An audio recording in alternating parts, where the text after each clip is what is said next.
Donc, comme vous le savez si bien, je suis hyper fan de Marvel. C'est une vidéo sur un top 10, donc vous avez fait peut-être le lien, ou peut-être pas, j'en sais rien. Mais en attendant, cette vidéo, vous l'avez vu dans le titre et dans la miniature, ça va être un top 10 de mes films favoris du MCU. Je précise bien du MCU parce que des films Marvel, il y en existe plein. Genre Wolverine, Deadpool, X-Men, tout ça, ça ne fait pas partie du MCU pour l'instant. Si vous êtes sur cette chaîne, j'espère que vous connaissez le MCU, parce que sinon je vais rien vous faire, mais c'est pas bien. Donc les amis, je préfère préciser que ce top 10, c'est le mien. Votre top 10 sera tellement différent, peut-être pas. Je n'ai pas mis ce top 10 par rapport au scénario. J'ai mis ce top 10 par rapport au personnage, par rapport avec ce que j'ai grandi, avec c'est mes préférences quoi, voilà. Donc on démarre tout de suite ce top 10, let's go les amis.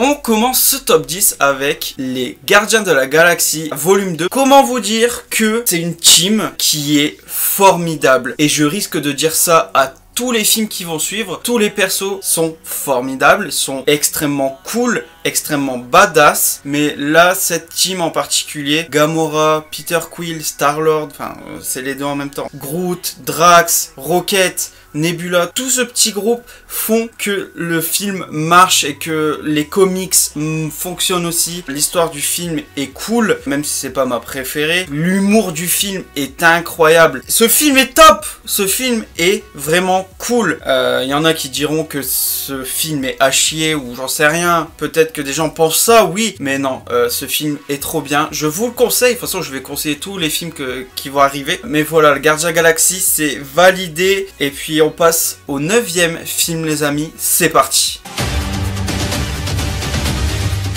En 9e position, nous avons un film où la franchise a eu du mal à démarrer, mais le 3e a fait que j'ai appris à apprécier le personnage. Je veux bien sûr parler de Thor Ragnarok, où les deux premiers films, on va pas se mytho, ils sont pas bien, ils sont nuls, ils sont chiants, tandis que là, le 3, l'humour, enfin pareil, en fait moi, ce qu'il me faut c'est de l'humour, même si je sais que l'humour des fois fait défaut aux films Marvel. Je veux bien sûr parler de l'humour de Thor, parce que il était trop sérieux, il était lourd, chiant. Là, c'est un nouveau Thor qu'on a eu. La couleur du film, enfin les couleurs. Surtout que le film raconte, donc c'est la suite de Avengers, l'ère d'Ultron. Donc à la fin, attention spoiler si vous ne l'avez pas vu, mais bon, il est sorti il y a longtemps, donc c'est plus un spoiler maintenant. Enfin bref, à la fin d'Avengers 2, Hulk s'en va avec le vaisseau, enfin le Quinjet des Avengers, et il se retrouve sur Sakaar. Donc il va être dans une arène, il est gladiateur, il va se battre contre plein de monde. Et ça, c'est dans un comics, Planète Hulk. Et justement, grâce à ce film Thor Ragnarok, j'ai pu, normalement c'est l'inverse, mais j'ai pu comprendre, enfin, j'ai pu faire quelques liens avec le comics. Et je trouve ça trop cool, Thor Ragnarok. Je me suis pas ennuyé en le regardant. Il y a beaucoup d'humour, ce qu'on n'a pas l'habitude de voir chez Thor. On passe au 8e film, les amis, let's go!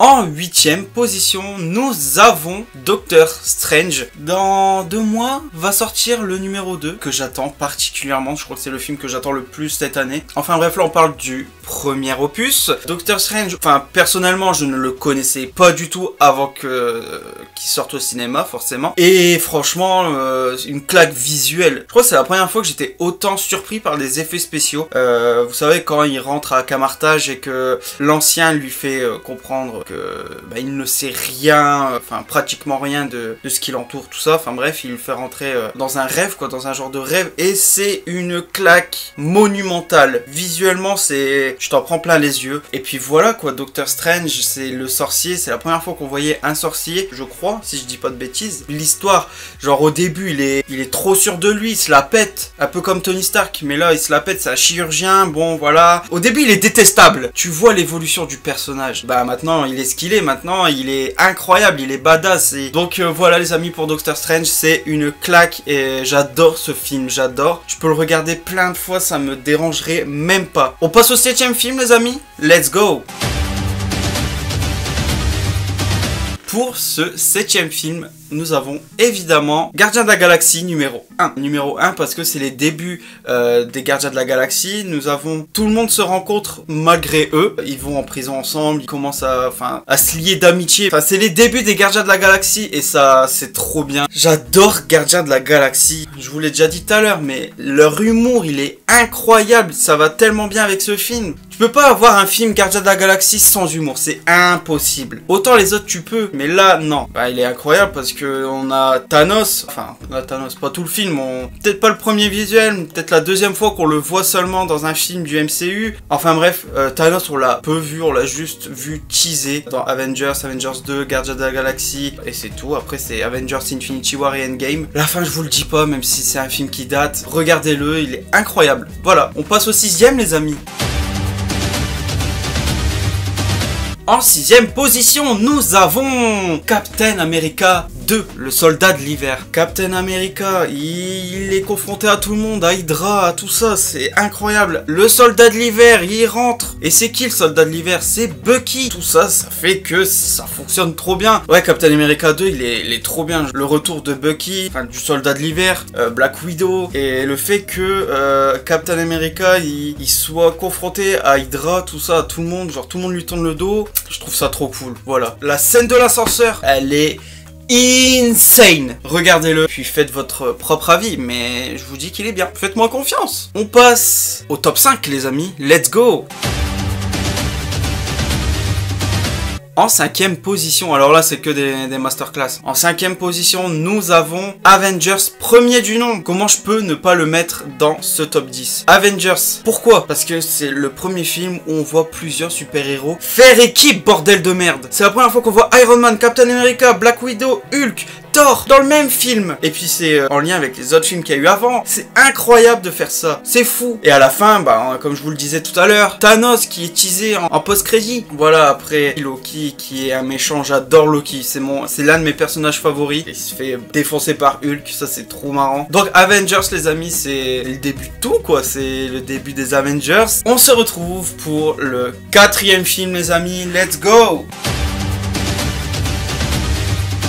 En 4e position, nous avons forcément le tout début. Iron Man numéro 1 signe le début du MCU. Sans ce film, on n'aurait pas eu tout ça. On n'aurait pas eu Endgame, Infinity War, No Way Home. Donc voilà, merci Kevin Feige et Tony Stark. Pourquoi tu t'es sacrifié pour sauver le monde, tout simplement? Mais pourquoi tu n'es plus là? Il nous manque ce Tony Stark. Peut-être qu'on va le revoir dans Doctor Strange numéro 2. Je ne pense pas. Mais l'espoir fait vivre. Ok, on va peut-être voir un Iron Man, mais ce sera pas Robert Downey Jr. Ce sera peut-être Tom Cruise. Qui sait? Iron Man 1, c'est le début de tout. Le film est génial. C'est le meilleur Iron Man, enfin le meilleur film Iron Man parmi les 3. Et puis allez le voir si c'est pas déjà fait, même si ça m'étonnerait. On va passer au top 3 les amis. Alors là les 3 c'est masterpiece, masterclass, tout ce que vous voulez. Let's go, 3e film les amis. En 3e position, nous avons bien sûr Avengers Endgame. Pourquoi c'est le dernier film Avengers que tu mets en top 3? Tout simplement parce que il y a moins d'action. D'accord, la scène finale, elle surpasse tout le film, tout simplement. La scène finale, je peux me la mater, je sais pas combien de fois, mais ouais, cette scène, on est d'accord, c'est la plus belle scène du MCU, ok, mais Endgame, j'ai du mal à le regarder entièrement plusieurs fois, parce qu'il y a un moment de longueur, genre voyage dans le temps, tout ça, c'est chiant. Enfin, c'est chiant, je dis pas que le film est nul, hein. Attention, sinon il serait pas dans mon top 3, je vous le dis. C'est incroyable, voyage dans le temps, tout ça, MCU, c'est... Mais voilà, à regarder alors, plusieurs fois, t'as envie de passer ce moment-là, ok? Oui, le sacrifice d'Iron Man, de Tony Stark. Oui, la scène finale, oui, c'est masterclass, on est d'accord. On passe au 2e film, les amis. Let's go! En 2e position, nous avons tout simplement Avengers Infinity War. Je préfère Infinity War à Endgame. Je pense que je ne suis pas le seul dans ce choix-là. Tout simplement parce que Infinity War, c'est l'arrivée de Thanos. C'est une quête pour les pierres. Tu stresses tout le long du film. On a peur pour nos personnages. Vous voyez ce que je veux dire? Et le fait qui perdent à la fin et qu'on nous laisse, ceux qui le voient seulement maintenant, ça va, ils ont pas à attendre. Quand on a été le voir au cinéma le premier jour et qu'à la fin, on voit que Thanos a gagné et que le film s'arrête sur son sourire, tu te dis putain, je vais devoir attendre 1 an pour voir la suite. Et ça te met les boules. Et c'est bien la première fois qu'on voit nos personnages favoris perdre. Et voilà quoi, ça fait mal. Et ce film est une dinguerie. Il est pas chiant à regarder. La scène où Thor arrive au Wakanda, juste cette scène, elle est folle. Pour moi, ce film est en 2e position et surpasse Endgame. Voilà, je l'ai dit. On passe à mon film favori et je pense que vous savez ce que c'est. On passe au premier film, les amis, let's go. Tout simplement mon premier film favori, mon masterclass, là où j'ai eu le plus d'émotions, là où j'ai pleuré, là où j'ai crié, là. C'est tout simplement Spider-Man No Way Home. Ce n'est pas une surprise. C'est l'un des films où j'ai le plus ressenti de sentiments, d'émotions. J'ai eu toutes les émotions possibles. Peur, cri, joie, tout, stress, tout.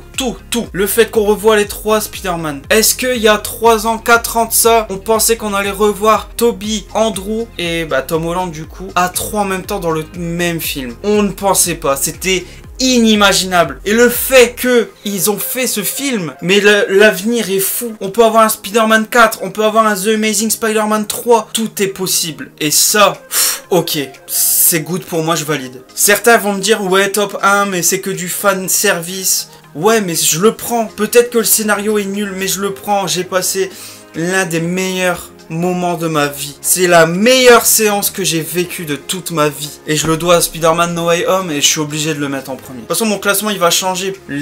On sait même pas ce que ça va devenir, la phase 4, la phase 5. Ils vont encore se surpasser. J'ai hâte de voir ça. Voilà les amis pour mon top 10 des films du Marvel Cinematic Universe. J'espère que cette vidéo vous aura plu. Ne jugez pas mon classement car déjà, je m'en fous. C'est mon classement et puis le tien, je sais que ce n'est pas le même.